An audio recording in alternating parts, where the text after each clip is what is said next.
মৃত্যুকালের সারা সামগ্রী তৈরি আছে, নূতন করে আর তৈরি করতে হবে না। যারা উঠিয়ে নিয়ে যাবে তারাও তৈরি আছে, নূতন করে জন্ম নেবে না। জ্বালানোর কাঠও রেডি আছে, নূতন করে আর গাছ লাগাতে হবে না। পোড়ানোর জায়গাও রেডি আছে, নূতন করে আর জায়গা কিনতে হবে না।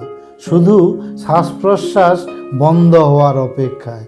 এখন যদি আপনার শ্বাস প্রশ্বাস বন্ধ হয়ে যায়, 2 থেকে 3 ঘন্টার মধ্যে সমস্ত সামগ্রী এসে জুটে যাবে। যাদেরকে আপনি আপন বলে ভাবেন, যাদের জন্য আপনি পাপ কাজ করেন, তারাই আপনাকে ছুঁয়ে স্নান করে নেবে। তাহলে কি হবে পাপ কাজ করে? কি হবে অন্যকে কষ্ট দিয়ে? তাই জীবন থাকতে থাকতে ভালো কাজ করুন এবং তাড়াতাড়ি করে ফেলুন।